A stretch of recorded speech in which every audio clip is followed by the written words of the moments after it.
Alors on voit Baruch Hashem qu'on est au lendemain de l'Akba Omer.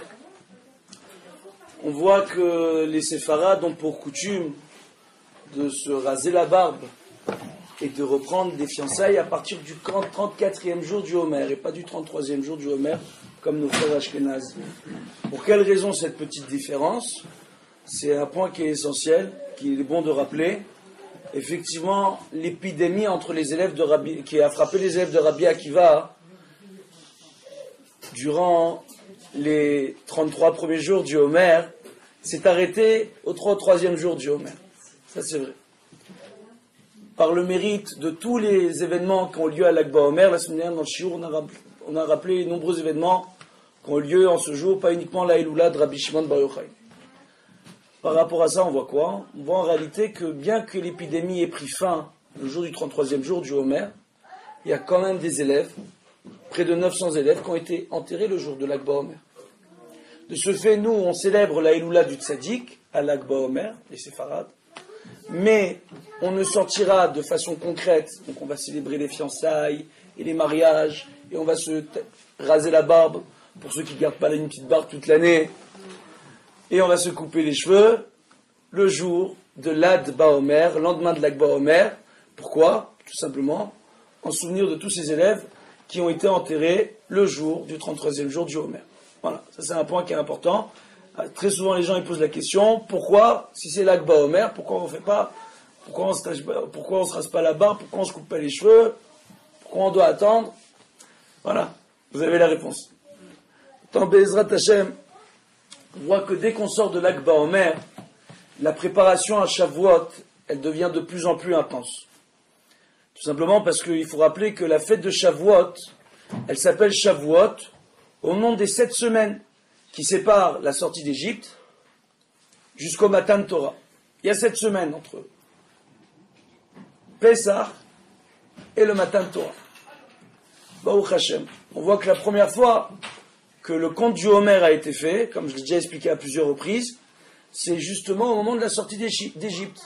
Lorsqu'on va faire le Lishem Ichoud, qui a été composé soit par le Ben Ishraï, soit par le Chida, les Lishem Ichoud que l'on dit avant de faire la Mitzvah, c'est quoi un Lishem Ichoud? Beaucoup de gens ils voient dans les nouveaux Sidurim les fameux Lishem Ichoud, au nom de l'union avec Dieu. C'est quoi en réalité? C'est pour nous rappeler l'essentiel des intentions qu'il y a dans une Mitzvah. Effectivement, on nous rappelle dans la Gemara qu'une Mitzvah sans attention, c'est comme un corps sans âme. Mitzvah bli kavana, kegouf bli nishama. Donc de ce fait, lorsqu'on va faire une mitzvah, il faudra toujours l'accompagner d'une intention. Il y a certaines mitzvot, on voit que l'attention va primer pour l'accomplissement de ces mitzvot-là. Si on n'a pas eu l'intention de faire la mitzvah, on ne peut pas considérer que la mitzvah a été faite. Concernant certaines mitzvot. On va donner un exemple concret. Un monsieur qui va mettre des tefilines, mais qui n'avait pas l'intention de faire la mitzvah, on ne va pas considérer qu'il aura fait la mitzvah. Non seulement il faut qu'il mette les tefilines pour faire la mitzvah, non seulement il faut qu'il fasse au minimum Shema Israël pour faire la mitzvah, mais en plus, lorsqu'il portera cette tefilines, il ne faudra surtout pas qu'il oublie qu'il porte cette tefilines. Sinon, il n'est pas acquitté de la mitzvah. Une des raisons pour lesquelles on rapporte, parmi les décisionnaires, qu'au moment de faire la Hamida, lorsqu'une personne s'emplit de toutes les intentions qu'il y a durant la prière, au moment de se lever pour faire la Hamida, il sera bon, au moment de se lever, de s'attraper les tefilines de la tête, jusqu'à qu'on ait fait 3 pas en arrière, 3 pas en avant, et qu'on se soit prosterné pour la première fois dans la Hamida. D'accord? Il faut garder la main sur les tefilines pour pas oublier qu'on est en train de faire la mitzvah des tefilines. Alors c'est quelque chose qui est... Oui. Excusez-moi, je peux poser une question? Parce que quand les Lubavitch, ils font poser des tefilines, les gens dans la rue et tout ça. Ils leur font faire Shema Israël. Donc, c'est ce que je viens de dire. Mais ils n'avaient pas l'intention de mettre des tefilines. C'est-à-dire? Non, parce que vous avez dit... On leur dit, ce sont des tefilines, mettez les tefilines, faites la bracha, faites le schéma. Comment ils peuvent ne pas avoir l'intention de mettre les tefilines? Il n'y a aucun problème. J'ai bien expliqué. Pour faire la mitzvah au minimum, il faut réciter le Kriyat Shema. Minimum. Non, mais en gros, il y a pas... ce qu'elle veut dire, à mon avis, c'est qu'il n'y a pas forcément de kavana dans les gens, les patients. Voilà, c'est ça, je pense que c'est la kavana. Si, il y a la kavana, il leur explique. Excusez-moi. Les gens leur expliquent. D'accord? Baruch Hashem. Donc il n'y a aucun problème. Donc, à partir de ce moment-là, maintenant, qu'est-ce qu'on voit? On voit qu'il faut avoir l'intention d'accomplir la mitzvah et de ne pas oublier qu'on est en train d'accomplir la mitzvah. Lorsqu'on est en train, donc on voit ici que l'intention, la kavana, est primordiale. C'est quelque chose de très important. On doit comprendre ici quelle doit être notre attention durant le décompte du Homer, ou le compte du Homer, comme vous préférez, pour se préparer à Shavuot. Le Rambam y rapporte qu'une personne, chaque jour, elle doit acquérir la Torah. On voit lorsqu'on sort le Sefer Torah, j'ai déjà expliqué la semaine dernière, on fait la holacha, on va prendre le Sefer Torah et on le fait tourner dans la synagogue. On nous rapporte dans la Gemara qu'une des façons d'acquérir un objet, c'est au minimum de le prendre, de le transporter ou de le soulever. Et on voit qu'on ajoute à cela la Hakba. On vient et on soulève la Torah. On voit ici qu'il y a une petite différence. Chez nos frères Ashkenaz, ils vont faire la Hakba après la lecture, alors que nous on fait avant la lecture. Pour quelle raison? Parce qu'ils estiment du fait d'avoir fait la holacha, d'avoir transporté le Sefer Torah avant, tout le monde a compris qu'on est en train d'acquérir le Sefer Torah. Et la personne qui transporte le Sefer Torah, elle devient la missionnaire du Kahal, de l'assistance, pour faire l'acquisition de la Torah. Quand on va lire la Torah, on fait l'acquisition de la Torah. Raison pour laquelle une personne, lorsqu'elle va faire la bracha devant le Sefer Torah, il faut qu'elle touche le Sefer Torah. D'accord? Alors on voit qu'il y a une halakha qui nous rapporte que lorsqu'on monte à la Torah, et lorsqu'on va faire la bénédiction, il faudra cacher le parchemin de la Torah. Pour quelle raison? Pour que les gens ne viennent pas à penser que la bénédiction qu'on est en train de réciter est inscrite dans le Sefer Torah et qu'on s'est permis de rajouter des textes aux textes d'origine qui nous ont été donnés par Moshe Rabbeinu de la bouche de Dieu lui-même. D'accord? Concernant les lois de la Torah, et puis aussi tous les récits qui ont été écrits par Moshe Rabbeinu dans la Torah. Donc, qu'on ne vienne pas se permettre de penser qu'on a ajouté au texte de la Torah. Donc, de ce fait, soit, si c'est un rouleau que l'on pose sur des etzraïm, sur des bâtons de bois, d'accord, quand on le pose, on fermera le rouleau. Quand c'est un Sefer Torah dans une boîte, dans une teva, comme le veut le Rambam, et comme est la coutume dans la majeure partie des communautés séfarades, mis à part quelques communautés du Maroc, donc on voit quoi? On voit que soit on ferme le Sefer Torah, soit on prend un foulard. Et ce foulard-là, on va, avec ce foulard, couvrir le Sefer Torah pour faire la bénédiction. Et pencher notre tête du côté droit, d'accord? On est toujours à droite du Sefer Torah lorsqu'on monte à la Torah. Pencher notre tête à la direction opposée du Sefer Torah. Pour que les gens ne viennent pas penser qu'on est en train de faire la bracha. Donc de ce fait, quand on vous demande de faire la bénédiction, si vous ne remarquez pas dans la synagogue, il y a toujours une petite fiche, une petite plaque. Soit elle est collée sur une belle plaque, ou il y a une belle plaque qui est derrière le Sefer Torah, il faut un peu se pencher sur la droite pour ouvrir la bracha, soit elle est posée un peu derrière le Sefer Torah, donc on doit encore se pencher sur la droite. C'est une méthode qu'ont trouvé les rabbanim pour permettre aux gens d'accomplir cette mitzvah de façon essentielle pour que les gens ne viennent pas à penser que la bracha est inscrite dans le Sefer Torah. Mais au moment où on fait la bracha, on acquiert la Torah. Au moment où on lit la Torah, on acquiert la Torah. Au moment où on fait la Hakbara, on acquiert la Torah. Pourquoi autant d'actions pour acquérir la Torah au moment de la lecture? Vous ne posez pas la question? Le Rambam rapporte tout simplement que chaque jour une personne doit acquérir la Torah. Comment on acquiert la Torah? À travers l'étude de la Torah et l'accomplissement des mitzvot. Et le jour suprême où on renouvelle notre alliance avec Dieu et que l'acquisition se refait, c'est le jour de Shavuot, le jour où Dieu nous a donné la Torah. Alors ce qui est très sympathique, c'est qu'on voit que Shavuot est appelé comme Pessah, Chag Herutenu, la fête de notre délivrance. Chachamim disent Al tikra Herutenu et la Charutenu. N'appelle pas ça la délivrance, mais lorsque nous sommes fait graver dans notre chair les lois de la Torah. C'est une alliance qui est gravée dans notre chair. On voit bien que pour les hommes qui ont l'obligation de faire la Torah, il y a une misva qui est donnée pour le garçon. D'un point de vue technique, c'est difficile de la donner aux filles. Donc, c'est la misva de la Brit Mila. On enlève le prépuce pour se marquer dans notre chair, entre guillemets, de l'alliance. Comment on appelle cela? La Brit. C'est quoi Brit? Brit, Mila. Mila, la parole. L'alliance de la parole. Quelle parole? Hein? Oui ou non? Entre l'entrejambe, c'est devenu un endroit qui parle. On dit tout simplement que cette alliance de la parole, c'est l'alliance de la Torah. Et qu'un homme, il doit prendre l'engagement d'être saint en appliquant la Torah. Et s'il arrive à être saint en gardant son cerveau entre ses deux oreilles et que son cerveau ne vienne pas se déplacer dans son entrejambe, alors il pourra être appelé Kadosh. Donc, on voit par rapport à ça que c'est un point qui est essentiel. Pour la même raison, on impose aux femmes les lois de la pudeur. Pour quelle raison? Pour que les femmes elles-mêmes, au lieu d'utiliser leur corps comme un outil de charme, qu'elles comprennent que ça doit être leur neshama, l'outil de charme. Comme on rapporte dans Eshet Raïm, d'accord? Que la beauté et la grâce d'une femme physique sont considérées, sont considérées chez Kerachen ve'evel ayofi. Ira irat Hashem ititalan. D'accord? Mensonges sont la beauté, d'accord, et la grâce d'une femme. C'est uniquement la femme craintive de l'Éternel qui sera louée aux yeux de l'Éternel et considérée comme une femme belle. Ce qui veut dire que la beauté, c'est pas une beauté physique. Je vais vous dire pourquoi c'est pas une beauté physique. Parce que la beauté physique, avec le temps, elle est appelée à s'évanouir. Les années passent et ne reviennent pas. De ce fait, comment une personne doit se construire? Sur le plan intellectuel et spirituel. C'est ce que nous donne la Torah. On ne se base pas sur notre physique, on se base sur notre intellect. Les sages de la Torah, ce ne sont pas des petits jeunes, des Apollons, qui gagnent des championnats.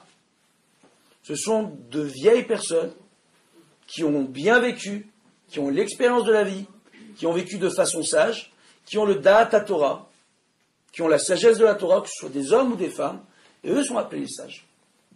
De la même façon, qu'est-ce qu'on dit dans Masechet Avodah Zarah? Comment tu choisis ton Rav? Dans sa façon de manger, de se comporter, de parler, de s'adapter au tzibour, de savoir se mettre au niveau des gens, de descendre de niveau pour ramener les gens avec lui. Si on a l'impression que ce Rav se comporte comme un ange, alors on peut le prendre comme Rav.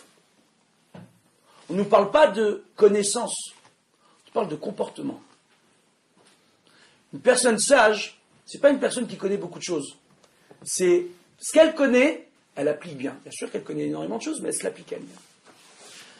Donc ça, c'est la chorma de la Torah, c'est le da'at Torah. Les connaissances, ça ne sert pas uniquement à dire qu'on est sage. Parfois, on peut avoir des gens qui peuvent connaître toute la Torah et être de véritables mécréants. Ça existe. Donc, par rapport à cela, et on le voit. On le voit, je sais que je le rappelle à chaque fois, mais quand on voit Yaakov et Esav, par exemple, on nous rapporte que Esav, c'était un homme plus sage, plus intelligent que Yaakov. Mais au niveau de sa façon d'appliquer la Torah, il appliquait beaucoup moins les choses. Donc, il connaissait toute la Torah que son père, Yitzhak, lui a enseignée, mais il n'appliquait pas. De ce fait, comment il a appelé, par rapport à Yaakov, un mécréant. Yaakov, qui était beaucoup moins intelligent, devait faire un effort, de devoir rester pour étudier, et encore étudier dans le Beth Midrash de son père, dans la feuve moustante de Yitzhak, pour étudier, pour essayer de comprendre ce que Esav comprenait en 5 minutes. De là, on nous enseigne que parfois l'intelligence, c'est une plus grande épreuve que la sottise. On dit que quelqu'un de simple, il devient, avec le temps, parfait. Comment on dit simple? On dit tam. Comment on appelle quelqu'un de parfait? Tamim. Donc, en réalité, la simplicité peut mener à la perfection, parce que la personne ne va pas se poser trop de questions. De ce fait, en ne se posant pas trop de questions, elle arrive à avancer plus facilement sur le chemin de sa vie. Et on le voit. On peut connaître des gens avec des diplômes dans la vie de tous les jours, dans la vie active, qui ont énormément de diplômes, qui ont une capacité d'analyse, de travail, de comportement extraordinaires, bien au-dessus de la moyenne, mais ils n'arrivent pas à s'en sortir financièrement. L'intelligence. Pardon? L'intelligence, c'est pas le fait de posséder des diplômes. Il faut avoir un minimum de connaissances pour acquérir des diplômes. Il y a des gens qui sont intelligents. Oui. Qui sont intelligents, comme ça. Donc c'est ce qu'on est en train de dire. Donc c'est ce qu'on est en train de dire. Donc on est en train de dire quoi?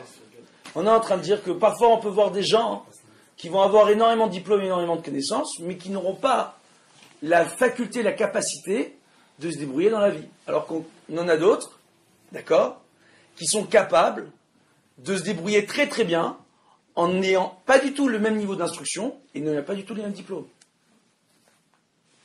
Ça tous les jours. Hein? On voit ça tous les jours. D'accord? Donc, qu'est-ce qu'on voit? Ce qu'on appelle le brain street. Donc, ça veut dire quoi? L'intelligence de la rue. En réalité. Donc, c'est quoi? C'est quoi? On voit en réalité que l'intelligence, ça ne se calcule pas en matière de diplôme, mais en matière de notes. Et on voit qu'on est dans un monde aujourd'hui où tout a été catégorisé, schématisé par rapport à des cases avec des diplômes, des résultats et des notes. Chez nous, c'est pas comme ça que ça fonctionne. On s'en fiche des diplômes, on s'en fiche des notes, on s'en fiche de l'intelligence, on regarde le comportement de la personne. Si elle a un comportement moral ou immoral. Elle peut tout connaître. Si son comportement est immoral, ça ne nous intéresse pas. On voit que Aristote, en matière de philosophie, a développé de grandes thèses, d'une très grande moralité. Et un beau jour, ils l'ont attrapé Aristote dans une orgie, en train de faire des choses un peu pas très morales. Il avait des mœurs un peu particulières. Les gens l'ont attrapé et lui ont dit, toi Aristote, le grand philosophe, tu nous enseignes la morale et tu te comportes de cette façon-là, et tu es. Mais moi, je sais ce qui doit être et je vous explique ce qui doit être. Mais je ne vous ai jamais dit de faire ce que je fais. Alors que chez nous, qu'est-ce qu'on vous dit? On vous dit que le véritable sage, c'est celui qui s'applique à lui-même ce qu'il vous dit de faire. Et qu'est-ce qui s'applique à lui-même? Les lois de la Torah. Comment il le fait? Chaque jour, en s'appliquant à lui-même les lois de la Torah et en étudiant chaque jour. Vous savez, il y a les jeux Nathan, c'est des jeux intelligents, c'est marqué sur les boîtes de 7 à 77 ans. Eh bien la Torah, c'est super intelligent et c'est de 0 jusqu'à l'éternité. Non-stop. Et en réalité, on voit quoi? On voit que de cette façon-là, pour acquérir la Torah, donc, il y a besoin de le préciser et de le dire aux gens et de leur signifier. Raison pour laquelle, lorsqu'on sort un Sefer Torah dans une synagogue, il y a toutes ces actions autour du Sefer Torah. De le transporter, de le soulever, de le cacher. Quand on a le Sefer Torah avec le Etz Chaim, une personne qui a le Sefer Torah avec le Etz Chaim, au moment de réciter la bracha, elle doit attraper le Etz Chaim. Elle doit attraper les deux poignets. Il y a certains poskim qui estiment qu'à chaque fois qu'on dira le nom de Dieu, il faudra soulever un peu le Sefer Torah pour acquérir la Torah. D'autres poskim qui vont dire non, c'est pas beau, on a l'impression que le Sefer Torah, tu l'as rendu Dieu. Donc, il y a deux coutumes à ce niveau-là, mais il faut l'attraper le Sefer Torah. Qu'est-ce qu'on voit? On voit donc que tout ça, c'est pour nous expliquer que cette Torah-là, on doit l'acquérir, mais ce n'est pas uniquement là souvent. C'est aussi en l'étudiant, et en appliquant les mitzvot. Alors moi, j'attends une question que vous n'avez pas posée. Votre arabe, vous êtes en dire qu'on doit acquérir la Torah. Mais les acquisitions, c'est interdit durant les Shabbat et les jours de fête. Et pourtant, le Sefer Torah, on est en train de faire un kinyan. Oui ou non? Oh. Qu'est-ce qu'elle nous rapporte la halacha? Dans la halacha, l'acquisition n'est pas interdite le jour de Shabbat, le jour de fête. Pourquoi on a interdit l'acquisition? De peur que les gens viennent à vouloir signer leur contrat d'échanges commerciaux durant Shabbat ou Yom Tov. De ce fait, les kinyanim ont été interdits. Les acquisitions ont été interdites. Mais quand il s'agit d'acquérir une mitzvah, d'accord, il n'y a aucun problème. L'interdit tombe. C'est dans le cadre d'une grande mitzvah. Par rapport à ça, qu'est-ce qu'on voit? On voit qu'à Shavuot, donc, pourquoi on nous dit Chag, Charutenu? Parce que la Torah, elle est gravée en chacun d'entre nous. Comment? On rapporte sur Rabbi Akiva, dont on a beaucoup parlé durant cette période, dont on parle beaucoup, que Rabbi Akiva, au moment de faire Teshuvah, avant de, entre guillemets, c'est pas une très bonne chose de dire qu'il a fait Teshuvah, premièrement, Parce que Rabbi Akiva, toute sa vie, il a été pratiquant. Il a toujours été religieux. De toujours. Cependant, il avait du mal à comprendre la Torah. Il n'était pas intelligent. C'était pas un homme intelligent. À un tel point que c'était devenu le rustre de sa ville. Les gens savaient que c'était un homme rustre, frustré de son manque de compréhension de la Torah. À un tel point que la Gemara nous dit que lorsqu'il voyait un sage, un Talmid Chacham, il avait envie de le prendre et de le mordre comme un âne jusqu'au sang.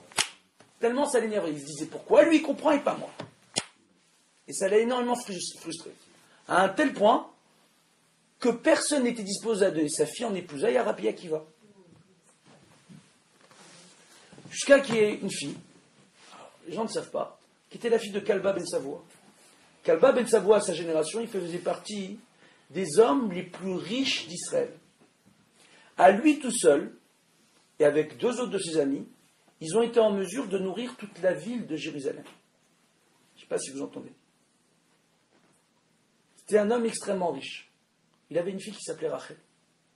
Rachel, elle a vu ce monsieur qui était frustré de son manque de connaissances en Torah. Elle a vu en ça un potentiel. Elle a dit, celui-là, il s'énerve tout le temps avec les rabbins, il s'énerve tout le temps avec les Talmidei Chachamim, il est frustré. C'est qu'il a envie, mais qu'il n'arrive pas. Elle part le voir, elle lui dit, voilà, moi je vais te proposer une chose. Je suis disposé à t'épouser à une condition. Tu vas étudier, tu vas apprendre. Arrête d'être frustré, va étudier, va apprendre. Rabbi Akiva, il dit, qu'est-ce que c'est là? C'est quoi cette histoire? Mais c'est l'occasion, la chance de sa vie de pouvoir commencer à étudier. Rabbi Akiva, il a quel âge à ce moment-là? 40 ans. C'est pas un petit jeune. C'est pas un petit jeune. Et là, à ce moment-là, il va s'isoler, là où il avait l'habitude de garder son troupeau. Il y avait une cascade, avec un rocher en bas du cascade, il va rester là-bas des jours et des jours et des jours et des jours et des jours.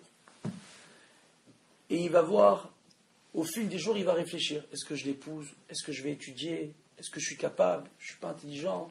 Je n'ai pas la chorma. Et là, il n'avait pas fait attention, il y avait un rocher devant lui. Et avec la cascade, il y avait des gouttes qui venaient, qui goûtaient sur le rocher. Petite goutte par petite goutte. Il est resté des jours et des jours. Au fur et à mesure qu'il restait là-bas, avec un très grand temps de réflexion, il s'est rendu compte au fil des jours que chaque petite goutte arrivait, par phénomène d'érosion, à creuser un petit trou dans la pierre. Il s'est dit, si une goutte d'eau peut creuser dans la pierre, la Torah, qui a été donnée avec des lettres de feu, écoutez bien ce que je suis en train de vous dire, c'est important, la Torah qui a été donnée avec des lettres de feu, elle peut arriver à percer un petit trou dans mon cœur de chair. Et à ce moment-là, Rabbi Akiva, il a fait un kinyan, il a compris que la Torah, il devait la graver dans sa chair. À partir de ce moment-là, Rabbi Akiva va épouser Rachel. Attendez, c'est un bon juif. Il n'est pas parti étudier tout de suite. Ils sont restés mariés, ils ont eu des enfants. Et là, sa femme, elle lui dit, écoute, on avait convenu que tu allais étudier, va étudier. Il dit, écoute, si je vais aller étudier, tout le monde va se moquer de moi. Écoute, je veux bien aller étudier à la synagogue 1 heure ou 2. Non. Je veux que tu ailles à la yeshiva, du matin jusqu'au soir, que tu étudies. Je veux que tu ailles à la maternelle, apprendre le alphabet avec les enfants. Je veux. C'était ce qui était convenu au moment du mariage. Kalba ben Savoie, lorsqu'il voit que sa fille épouse un berger rustre, sauvage, renie sa fille. Quand on voit en plus qu'il refuse d'aller étudier comme elle est convenue avec lui, là, il renie totalement sa fille. Il est fâché avec sa fille. Et là, qu'est-ce qui va se passer? Rabbi Akiva va être mis au pied du mur par sa femme. Elle veut lui dire, écoute, voilà, tu ne veux pas étudier, j'ai compris, tu peux me rendre service, tu peux ramener notre âne. Et elle prend l'âne, et sur l'âne, elle met de l'engrais, sur le dos de l'âne. Elle plante des graines. Elle cultive. Et là, il y a des plantes qui commencent à pousser sur le dos de l'âne. Et une fois que les plantes ont poussé, elle attrape son mari et dit, écoute, comment un service? Va faire les courses au marché, prends l'âne avec toi. Et il dit, écoute, je veux bien, mais un âne, en général, on le prend, c'est pour charger les courses. Là, avec tout ce que tu as mis sur le dos, je ne peux rien mettre. Non, mais c'est pas grave, je t'ai demandé de le faire. Tu veux pas l'étudier? Au moins, fais ça pour moi. Bon, très bien. Prends l'âne, va au marché. Quand les gens le voient arriver, ils disent, attends, qu'est-ce qu'il a pris à celui-là? Il a mis des pots de fleurs sur le dos de ton âne. Il veut faire des courses. C'est lui qui est en train de porter des courses. Son âne, il est avec des fleurs. Tout le monde se moque de lui. Il se moque. Il rentre à la maison. C'était insupportable. Insupportable. Sa femme lui dit alors comment c'était au marché. Il dit mais c'est insupportable. Tu m'as envoyé avec ton âne. Les gens sont tous moqués de moi. Ils m'ont tous pris pour un fou. Qu'est-ce que tu m'as fait? Je dis, écoute, c'est pas le problème. Tu veux pas étudier, la semaine prochaine, tu retournes. Avec l'âne. Une semaine passe, il retourne. Comme ça, à chaque reprise. À chaque reprise, il va. Les gens se moquent de lui. Cependant, les gens qui l'avaient vu la première semaine et la deuxième semaine, après, ils ont compris qu'il était un peu fatigué, Rabbi Akiva, pour eux. Ils sont moqués un petit peu moins longtemps. Et au fur et à mesure que les semaines passaient, est arrivé à un moment donné, plus personne ne se moquait de lui. Plus personne ne faisait attention à lui. Et ce fameux jour où plus personne ne s'est moqué de lui, parce qu'il est rentré à la maison, il dit alors aujourd'hui, les gens se sont moqués de toi, comme elle avait coutume de le questionner à chaque fois qu'il rentrait. Il dit non, aujourd'hui personne ne m'a regardé, personne ne s'est moqué. Elle dit tu vois, lorsque tu vas aller étudier, au début tout le monde va se moquer de toi, ils vont te mettre des bâtons dans les roues. Il y a un des grands de la génération, Rabbi Eliezer, qui ne va pas cesser de taquiner Rabbi Akiva, de lui poser des questions pour le mettre à l'épreuve, estimant qu'il était trop vieux pour étudier avec les Bachori Yeshivot, pour le mettre à l'épreuve, jusqu'au jour où Rabbi Akiva, lors d'un débat, va avoir gain de cause face au grand de la génération Rabbi Eliezer. Ce jour-là, Rabbi Eliezer va reconnaître la grandeur de Rabbi Akiva. Rabbi Akiva va aller étudier en yeshiva pendant une première période de 12 ans. Au bout de 12 ans, il rentre chez lui à la maison, il entend la voisine qui parle avec Rachel, sa femme, qui dit dis-moi, toi, tu as envoyé ton mari à la yeshiva. Ça fait 12 ans qu'il est parti, toi, tu restes fidèle à ton mari. Tu t'occupes des enfants, il t'a abandonné, t'a laissé dans la pauvreté. Tu es une femme seule. Tu peux difficilement travailler la terre. Comment tu fais? Qu'est-ce que tu ferais? Tu ne veux pas demander à ton mari de rentrer? Et là, lui, il est sur le pas de la porte, il entend sa femme dire tu sais quoi, si mon mari rentrait aujourd'hui, je lui dirais ne rentre pas à la maison, retourne étudier à l'Yeshiva encore 12 ans. De ce fait, Rabbi Akiva, il a étudié 24 ans. Au bout de 24 ans, Rabbi Akiva, lorsqu'il revient dans la ville de Jérusalem, ça devient le grand Rabbi Akiva, le grand de la génération, avec 24 000 élèves. 24 000 élèves qui ont étudié avec lui dans la pauvreté. Attends, comment Rabbi Akiva il va au Yeshiva? Lorsqu'il est revenu dans la ville de Jérusalem, au bout de 24 ans, c'est un vieux monsieur. Et là arrive Rabbi Akiva, le Gdolador. Et Rachel, sa femme, elle sait que c'est son mari. 24 ans, elle attend son mari.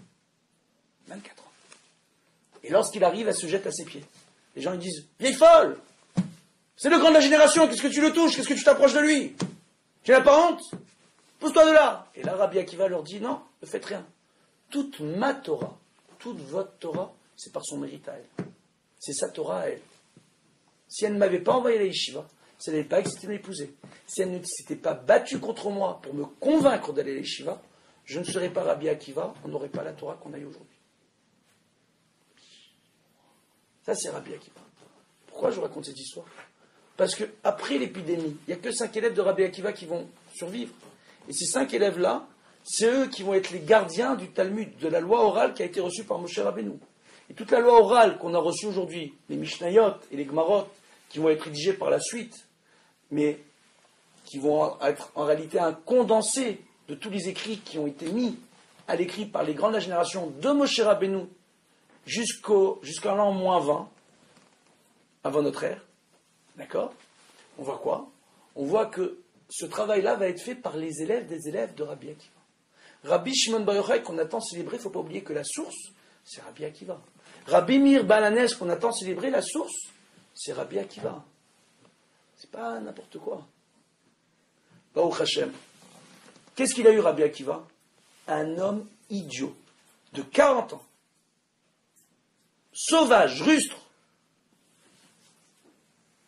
qui se disputait avec les rabbins à la synagogue, qui a décidé de dire non, moi je vais arrêter d'être frustré, je veux apprendre, je veux connaître. Et c'est devenu le grand de la génération. Si lui il a pu devenir le grand de la génération, n'importe qui peut devenir le grand de la génération. C'est ça que nous enseigne l'histoire de Rabbi Akiva. Resh Lakish, Rabbi Shimon ben Lakish, le roi des voleurs, il a inspiré le conte d'Ali Baba. Resh Lakish, ce fameux Resh Lakish, il fait teshuva à la vue de Rabbi Yochanan. il a décidé, en voyant un tzaddik, voyant la lumière qui dégageait, l'intelligence qui dégageait, le comportement moral qu'il avait, le chef des brigands décide de faire teshuva et d'étudier avec Rabbi Yochanan pendant des années. Que lorsque Resh Lakish va décéder, Rabbi Yochanan n'arrivait pas à trouver une chevruta, un binôme, une personne avec qui étudier de la hauteur de Resh Lakish. Il a dit chevruta ou metuta. Soit vous me trouvez une personne du niveau de Resh Lakish, soit je préfère mourir. Il est parti de ce monde, Rabbi Yochanan. Oui. Rabbi Akiva, c'est juste après la destruction du second temple, on est environ. Rabbi Akiva, c'est avant. Avant la À l'époque de la destruction du deuxième temple. C'était avant. Il a vécu la destruction du deuxième temple, Rabbi Akiva. Donc, on voit. Une question. Donc c'était aussi à l'époque de Hillel alors. C'était avant Hillel. C'était avant Hillel. Ok. Donc avant Hillel et Shammai. Ouais, c'était avant. Ok. Hillel et Shammai, ça va être les comment vous expliquer? Ça va être les premiers de la première génération des Tanaïm. Avant eux, il y avait les Zougot. Le dernier Zoug de grand maître qu'on avait eu, c'était Shmaya et Avtalion. Et après, ça va être Hillel avec Shammai. Et là, c'est les premiers Tanaïm, c'est les premières générations de Tanaïm. D'accord? Et après, il y aura les générations des Amoraïm. Tanaïm, ce sont les maîtres du Talmud, de la Mishnah. Dans les maîtres de la Mishnah, il y a aussi les Zougot, d'accord, qui sont cités. Et après, il y a les Amoraïm. Ce sont tous les maîtres qui viennent commenter la Gemara. D'accord? Un des élèves de Rabbi Akiva, c'était Rabbi Shimon Bar Yochai. Oui. C'est un des 5 qui sont restés. Oui. Mais c'est toujours avant la destruction du temple, même Rabbi Shimon Bar Yochai et toutes les épidémies, tout ce qui s'est passé. On est toujours avant la destruction du temple. Ils ont assisté à tout ça. Pendant et après. C'est pendant et après. Pendant et après. Alors, on va continuer. C'est pendant, c'était avant la destruction du deuxième temple. Ils vont vivre la destruction du deuxième temple. Tous ces maîtres. Maintenant, qu'est-ce qu'on voit par rapport à ça? D'accord? On voit ici qu'il y a une chose qui est extraordinaire. On voit qu'à Shavuot, il y a un mise-mort qu'on lit. Par rapport à tout ce qu'on a dit. Il est rapporté là-bas que les tzadikim yismechu ya'alzu lifnei Elokim veyasesu besimcha, qui vont se réjouir d'une très grande joie devant l'Éternel. Shiru l'Elokim zamru shemo sulu larochav ba'aravot beya shemo vizlu lefanav. Ils vont venir, ils vont chanter, ils vont louer devant l'Éternel, qui lui chevauche la haravot. Vous savez c'est quoi la harava? C'est durant Sukkot, il y a une seule pleureur, ces fameuses feuilles, qui sont appelées aussi la harava. Ici, la haravot, c'est quoi? On nous dit en réalité qu'il y a les 7e cieux, d'accord? Il y a 7 cieux supérieurs. Le 7e cieux, qui est le plus haut pour nous, c'est Dieu, il est au-dessus de ça. Donc quand on dit Rochev Haravot, c'est qu'il est là-bas. Et que chacun des noms de Arba Minim, il a été choisi par rapport à un des noms des 7 cieux. Pourquoi? Parce que lorsqu'on vient et qu'on prend les Arba Minim à Sukkot, on arrive à créer un équilibre matériel et spirituel dans le monde qui aura une influence sur la météorologie nationale de chaque pays où on se trouve. C'est une folie quand même. Par rapport à ça, ça dépend d'ici. On voit quoi par rapport à ça? On voit quoi? On voit dans ce qu'on est en train de dire. On voit dans ce qu'on est en train de dire. Si vous voulez, on va voir. La haravot, on en prend combien? 2. La hadassim, on en prend combien? 3. La hadassim, on en prend 3. D'accord? Donc t'as 2 et t'as 3. Le etrog, on en prend combien? 1. Et le loulav, il y en a combien? Ça fait combien? Welcome. Alors maintenant, c'est 7 cieux. Donc, maintenant, par rapport à ça, qu'est-ce qu'on voit? On voit en réalité qu'il y a beaucoup de kavanot à avoir, beaucoup de choses à connaître dans notre Sainte Torah. Baruch Hashem. Et comment du matin de Torah, quand on renouvelle notre alliance, en réalité, quand on nous parle des impies dans le misement de Shavuot, qui vont être consommés par un feu. De quoi on est en train de parler? On parle essentiellement des Bnei Israël qui pourront lutter contre le Yetzer Hara grâce au feu de la Torah. Comment? En se gravant la Torah en eux. Comment ils gravent la Torah en eux? En cherchant à acquérir la Torah chaque jour. Comment on acquérit la Torah chaque jour? En étudiant la Torah et en l'appliquant. Quel est le jour de l'année où c'est l'apologie qui représente ça? Le jour de Shavuot. Dans le Shulchan Aruch, on peut chercher en long et en large. Il n'est stipulé nulle part que le soir de Shavuot, on ne doit pas dormir et rester à la synagogue éveillé. Nulle part. C'est pas une halakha. C'est pas dans le Shulchan Aruch. D'où ça vient? Tout simplement, les Bnei Israël, la veille du matin de Torah, au lieu de rester éveillés et de se dire on va recevoir la Torah, Dieu va se dévoiler à nous, ils sont partis dormir. On dit à cause de cette faute-là qu'ils ont fait, c'est ce qui a engendré la faute du veau d'or. Parce que les gens qui étaient avec eux, les Égyptiens qui ont décidé de se convertir et de sortir avec les Bnei Israël d'Égypte, ils n'ont pas vu la motivation des Bnei Israël à recevoir la Torah. Ils n'ont pas compris. Pourquoi on nous dit dans le Mizmor de Shavuot que Dieu siège dans les 7e cieux? Parce qu'il y a un grand tikkun qui est fait le soir de Shavuot.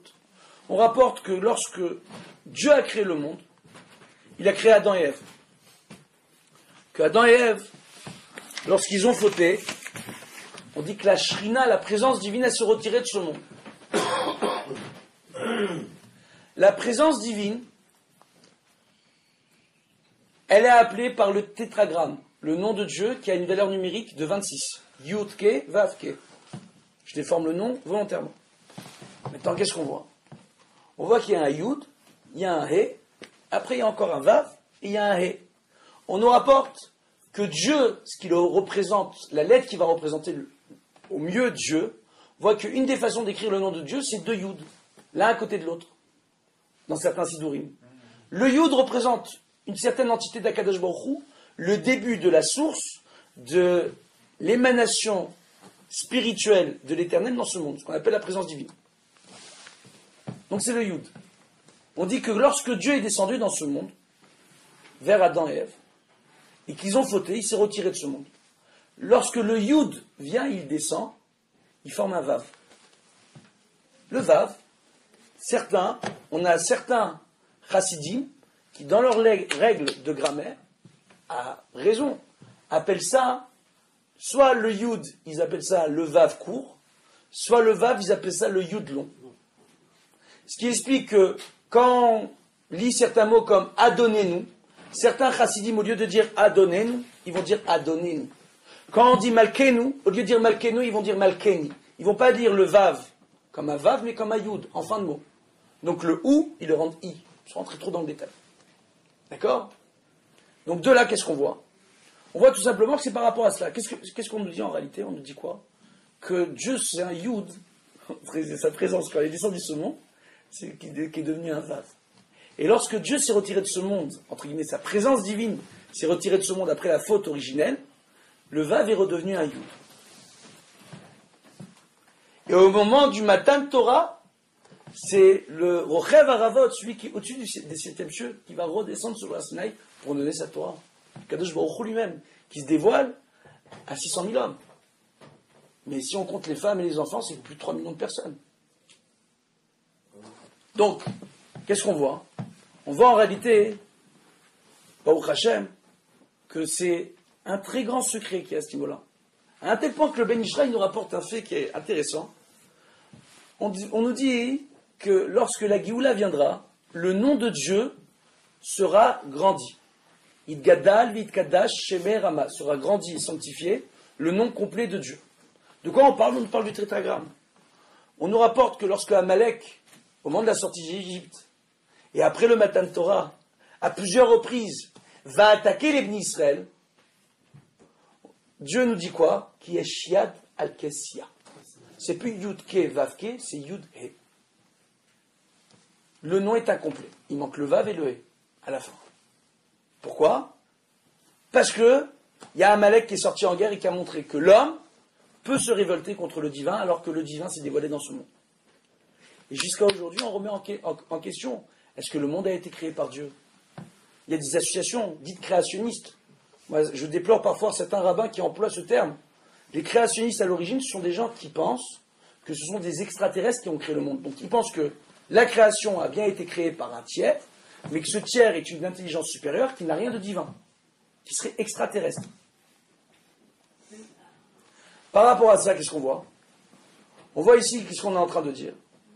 On dit quoi?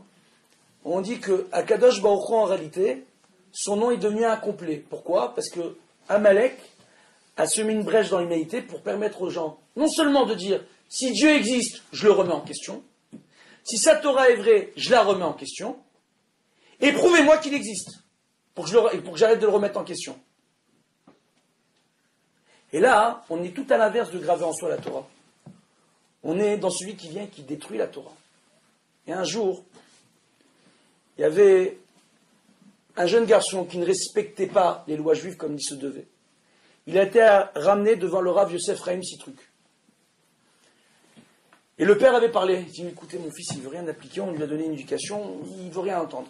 Le Rav, il lui a dit, écoute, voilà, je vais te demander de faire une chose. Tu vois le Aaron HaKodesh, ouvre-le, sors le Sefer Torah. Le garçon, il écoute le Rav. C'était à l'époque le grand rabbin de France. Donc, il ouvre le Aaron, il prend le Sefer Torah, il dit, maintenant je te demande de prendre le Sefer Torah, de le jeter par terre et de l'écraser. Le garçon, très étonné, lui dit, monsieur le rabbin, comment vous pouvez me demander de faire une chose pareille? C'est la Torah. Il dit, sache que toi, tu as un rouleau de Sefer Torah sur 2 jambes. Le rouleau de Sefer Torah, il est sain. Il est très sain. Mais une personne humaine a un niveau supérieur. D'autant plus un juif qui étudie la Torah. Pour quelle raison? Tout simplement parce que une Torah écrite sur un parchemin n'est rien s'il n'y a personne pour l'étudier et l'expliquer. Et pour l'appliquer. De ce fait, le juif, lorsqu'il étudie la Torah, il a un niveau supérieur à un Sefer Torah. On voit les gens dans les synagogues, ils vont se lever pour un Sefer Torah, ils ne vont pas se lever pour un Rav. Qu'est-ce qui se passe? Ils vont avoir plus de respect pour un bout de parchemin que pour leur prochain. Je ne dénigre pas, il faut avoir énormément de respect pour la Torah et les Écritures saintes. Énormément. Il ne faut pas oublier, il faut remettre les choses dans leur contexte. À partir de ce moment-là, il faut comprendre que ce garçon, lui, il a fait teshuva, il a compris que lui, c'était un rouleau de Sefer Torah. Oh. Que sa vie, c'était un parchemin, et que ses actions, c'était l'encre qu'il écrivait sur son parchemin pour écrire sa Torah. Nos maîtres nous rapportent des marloquettes entre eux où il dit, dans mon Talmud, c'est écrit comme ça, dans le tien, c'est écrit comme autrement. Une compréhension un peu différente, des mêmes lois. Shammai et Hillel, c'est comme ça qu'ils se parlaient. Il n'y avait pas de Torah. Il y avait chacun, par rapport à son vécu, par rapport à sa façon d'agir et d'appliquer la Torah, qui a écrit son propre Sefer Torah. Et malgré cela, regardez la force du clan d'Israël. Bien qu'on ait vécu en exil, séparés les uns des autres, dispersés à travers le monde, à des époques où il n'y avait pas la technologie pour nous permettre de communiquer comme il faut, lorsqu'on s'est tous retrouvés, on s'est tous retrouvés avec les mêmes Sifrei Torah, avec les mêmes prières. Et le jour de Kippour, bien qu'on fait 3 prières chaque jour, le jour de Kippour, on fait tous 5 prières. C'est quand même fou. Baruch Hashem. Pour comprendre l'équilibre des choses. Ça veut dire quoi? Ça veut dire qu'on est tous garants les uns des autres, on a tous besoin les uns des autres. C'est quoi le véritable Kinyan à la Torah? Ça passe par l'amour de son prochain. Vous savez pourquoi on célèbre autant Rabbi Meir Baal HaNes et Rabbi Shimon Bar Yochai? Parce que Rabbi Meir Baal HaNes, même s'il a perdu ses enfants, il est resté le grand d'Israël. Il a passé son temps, il n'a pas pris le temps de subir ses épreuves. On rapporte que son épouse, Brouréa, lorsqu'il a perdu ses enfants, c'était durant un Shabbat, elle n'a pas voulu que son mari s'en deuil durant le Shabbat, elle lui a rien dit, à la fin du Shabbat, elle va le voir. Dis-moi, que doit-on faire si une personne qui nous a fait un cadeau finalement change d'avis et veut récupérer son cadeau? Rabbi Meir Baal HaNes, il dit, on lui rend. Il dit, voilà, Kadosh Baruch Hu nous a donné un cadeau, c'est nos enfants, ils sont partis. Il dit, Tov, vous croyez qu'il a plongé en dépression? Vous croyez que sa vie, elle s'est arrêtée? Il est resté Rabbi Meir Baal HaNes. Il a vécu Bemesirut Nefesh. Il a consacré sa vie pour le clan d'Israël, pour le bien-être de l'ensemble des Israël. Rabbi Shimon Bar Yochai, c'est la même chose.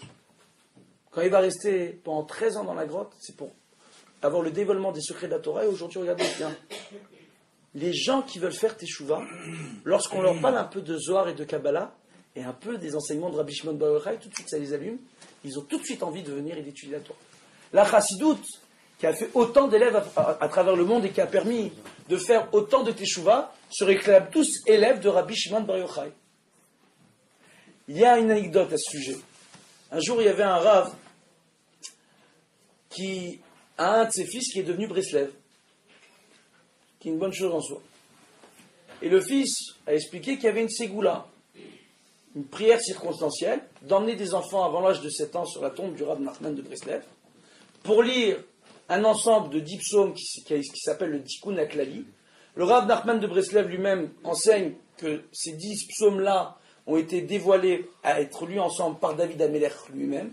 Il a redévoilé ça au monde, d'accord? Et en réalité, et que c'est une bonne chose pour que les enfants ne soient pas tentés par leur entrejambe une fois qu'ils sont adultes, pour les petits garçons. C'est une ségoula. Et ce Rav, il était embêté. Parce que son fils, qui était marié, qui a eu des enfants, il avait amené tous ses fils là-bas. Et lui, ce Rav, Dieu bénisse, comme il avait une famille nombreuse, il avait un de ses fils. Avant l'âge de 7 ans, il est parti voir son maître, le Rav Mordechai Eliaou, pour lui demander quoi faire, parce qu'on lui avait dit que c'était une mode ségoula. Lui, il dit peut-être que j'emmène mon fils jusqu'à Ouman, en Ukraine, pour lui faire cette prière. Et quand il est parti voir Rav Mordechai Eliaou, je vais te dire, t'as pas besoin d'aller jusqu'à Ouman. Va à Méron, c'est Rabbi Shimon Bar Yochai. Tous ces grands maîtres-là, ils sont issus de Rabbi Shimon Bar Yochai. Rabbi Shimon Bar Yochai, il est issu de Moshe Rabbeinu. Il est issu du clan d'Israël.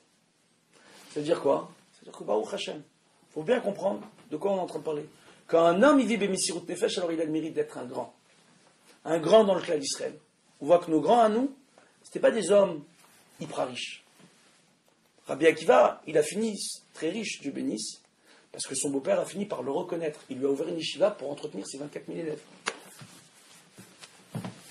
Mais, on voit quoi? On voit que tous les autres grands maîtres, c'est pas la richesse, ils ne couraient pas après l'argent. Ils couraient après les bonnes actions. Baruch Hashem. Par rapport à ça, on terminera là-dessus. On voit en réalité qu'à Shavuot, lorsqu'on va être dans les synagogues, qu'on va étudier, qu'on ne va pas dormir la nuit, qu'on va faire tout ce qu'on va faire, c'est pour faire ce kinyan de la Torah. On dit quand on ne dort pas la nuit à Shavuot, ça fait 2 réparations. Si durant la veillée de Shavuot, je ne dors pas de la nuit, j'étudie la Torah, et je ne me contente que de boire du café, de l'eau, du thé, d'accord? Ça peut faire réparation pour ce qu'on appelle un chiyuv karet, une faute qu'on aurait fait, qui nous... Non, chiyuv karet, c'est pas ça. Non. On est retranché du clan d'Israël. Il y a des fautes, comme par coucher avec une femme. Je vous parlais, excusez-moi d'en parler autant. Je crois que dans le coin, on a besoin d'en parler. Surtout dans cette ville, apparemment, avec l'histoire que j'entends. Donc, qu'est-ce qu'on voit? On voit que... Qu'est-ce qu'on voit? Ça concerne aucun des hommes qui sont là. Mais bon. Baruch Hashem. Et aucune des femmes qui sont là. Mais bon. Qu'est-ce qu'on voit en réalité? On voit que une chose qui est essentielle, on dit par exemple, une personne qui va aller coucher avec une femme qui est nida. Donc, soit un célibataire qui va avec une jeune fille de chez nous, juive, d'accord? Ils ne sont pas mariés. Elle n'est pas allée au mikvé. Et même si elle est célibataire, elle ne peut pas aller au mikvé. Elle est nida. Il va avec elle, chiyuv karet. Oh. Oh. Et même un homme marié qui va avec sa femme, et sa femme n'est pas allée au mikvé, chiyuv karet. Il est retranché du clan d'Israël. Alors qu'est-ce que ça fait aujourd'hui? Aujourd'hui, il n'y a pas le Sanhedrin pour dire aux gens, vous ne pouvez pas venir à la synagogue, vous êtes retranchés. Non, il n'y a pas ça. Et dans le ciel, les prières, elles sont moins entendues. Quand on ne dort pas le soir de la veillée de Shavuot, ça fait la réparation pour une faute. Ce qui est une bonne chose. On nous rapporte que c'est bien, à chaque fois qu'on ne va pas dormir la nuit pour étudier la Torah, en étudiant la Torah, Baruch Hashem, ça peut réparer une faute, à condition qu'on ne mange pas durant la nuit. On peut boire, mais ne pas manger. Et quand on boit, c'est pas boire de l'alcool, c'est boire du café, du thé, pour tenir à la veille. Ça fait la réparation d'une faute. Je suis désolé de me montrer aussi difficile, c'est par amour de mon prochain que je parle. Pourquoi? Parce qu'une personne qui est passive du chiyuv karet, ses prières dans le ciel, elles sont un peu plus difficiles à être entendues par les anges et par Akadosh Baruch Hu. Ces prières arrivent un petit peu moins au ciel. Alors, raison pour laquelle il y a une ségoula qui s'est instaurée de dire, on va aller voir les rabbanim et demander aux rabbanim de faire des prières pour nous. Mais ça sert à rien. Le Rav, c'est pas une tirelire, c'est pas une ségoula, c'est pas une pochette magique qu'on vient voir et qui règle tous les problèmes d'une bracha. C'est pas comme ça que ça fonctionne. Pour ça que ça marche, pour que la bracha du Rav marche, il faut aussi que la personne fasse un petit effort. Baruch Hashem. Donc maintenant par rapport à ça, et on va terminer là-dessus, Bezrat Hashem, on voit quoi? On voit donc le soir de la veillée, c'est bien, à partir de Chatzot Halayla, de ne plus manger. D'accord? De boire. Boire on peut. Manger non. D'accord? C'est bien, ça fait... Hein? Ça dépend. Ici c'est plus tard, ici en France. Si plus tard ici. D'accord? Manger. Voilà. Baruch Hashem. Et on voit ici en réalité que bien que cette coutume de ne pas dormir le soir de la veillée ne figure pas dans le Shulchan Aruch, énormément de communautés à travers le monde ont pris sur eux cela. Pourquoi? Un, pour faire le tikkun karet, ce qu'on appelle le tikkun karet, une réparation sur une faute pour laquelle on a été retranché du peuple d'Israël. Et deux, Baruch Hashem, c'est aussi tout simplement pour acquérir de façon sublime la Torah. On rapporte qu'un homme, le soir de la veillée, s'il ne dort pas de la nuit pour étudier la Torah et qu'il arrive à la prière, il peut arriver jusqu'au Keter HaTorah. Keter HaTorah, c'est un niveau extrême dans la Torah, c'est le niveau métaphysique de la Torah. Il peut arriver à une très grande compréhension de la Torah, et d'année en année, ça peut que débloquer des portes dans le ciel pour qu'ils comprennent de mieux en mieux la Torah. En se rappelant que je n'ai pas raconté pour rien l'histoire de Rabbi Akiva. Rabbi Akiva, c'était un homme simple, qui a fini par devenir le grand de la génération. Resh Lakish, c'est un homme malhonnête, qui a fini lui aussi par devenir le grand de la génération.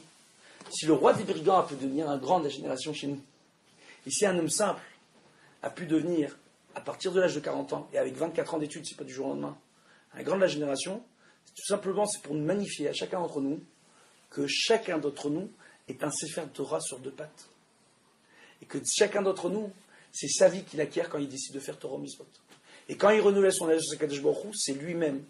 C'est sa vie à lui qui prend en main. Le soir de Shavuot et chaque jour de l'année. À un tel point qu'on va terminer là-dessus, quand on a parlé des noms de Yudke Vavke. On dit comment Idgadal Vidkadashim Merapa, comment le nom de Dieu va être réuni. Au moment de la Géoula, quand Mashiach va venir, on nous rapporte une chose extraordinaire. Le nom de Dieu, il va plus s'écrire Yudke Vavke. Il s'écrira Yudke Yudke. Pourquoi? Parce que ce ne sera plus Dieu qui va descendre vers nous. C'est nous qui allons élever la création vers Dieu. Oh. Et c'est à ça qu'on tend chaque veillée de Shavuot. Et c'est à ça qu'on tend durant toute la période du Homer. En vous rappelant simplement que avant la mort tragique des 24 000 lettres de Rabbi Akiva, la période du Homer était une période de fête. Que le Rambam et les Tosfot nous rapportent que la période du Homer, pour eux, était une période de demi-fête. Chol HaMoed. Entre Pessah jusqu'à Shavuot. C'est pas n'importe quoi. Pardon? Et pourquoi entre le 34e jour et jusqu'à Shavuot, on ne peut pas faire la Premièrement, il y a différentes raisons, parce que, les gens, ils sont pas, il y a un digne de Chol HaMoed, les gens, ils ne sont pas capables de tenir un Chol HaMoed aussi long, parce qu'il y a des règles durant Chol HaMoed qu'on se doit de respecter, qui sont très dures à respecter. Que quelqu'un qui dénigre les demi-fêtes, on dit qu'il n'a pas de part dans le monde futur. Alors, bon, déjà, ça c'est un, d'accord? Ça c'est premièrement, mais c'est dans l'idée de se dire que c'est une période qui est très particulière et qui est très sainte. Baruch Hashem. Et on dit que justement, comme la période du Homer aujourd'hui est devenue une période de deuil, durant les 32 premiers jours, plus exactement, dès la fin de Pessah jusqu'au 33e jour, non inclus. D'accord? Et que la période de Tisha B'Av est aussi une période de deuil, parce qu'il y a la destruction du premier et du deuxième temple en cette date. On dit que quand Mashiach viendra, ce seront des périodes de fête. D'ailleurs, pour nous le rappeler, il y a un petit truc sympa. On voit que dans le Seder de Pessah, qui est le premier pas vers la fête de Shavuot, on voit que quand on prend le plateau, on met un œuf sur le plateau. Tout le monde a coutume de mettre un œuf sur le plateau. On dit que c'est en souvenir du Korban Chagiga, mais aussi en souvenir de la destruction du premier et du deuxième temple. Pourquoi ce soir-là? Parce que selon le calendrier hébraïque, la façon dont il a été fait, la façon dont Moshe Rabbeinu nous a dévoilé de faire le calcul du calendrier hébraïque, le soir de la semaine de Pessah sera toujours le même soir de la semaine de Tisha B'Av. Pour quelle raison? La Gemara nous dit pour nous rappeler qu'à Pessah, on aspire à la Géoula, c'est la fête de la Géoula, sortie d'Égypte, on dit Mashiach qui vienne. Oui ou non? De la même façon, pour nous rappeler que Tisha B'Av, jour de la destruction du premier et deuxième temple, sera un jour de fête quand Mashiach viendra. De cette façon-là, même la période du Homer sera réinstaurée alors comme période de Chol HaMoed. Pour l'ensemble du clan d'Israël, une grande période de fête, Bezrat Hashem. Amen, Kenny Ratson, qu'on ait tous la possibilité de s'élever de la création avec nous vers la Kadosh Baruch Hu. Amen, Kenny Ratson. בחנניה ובקשה,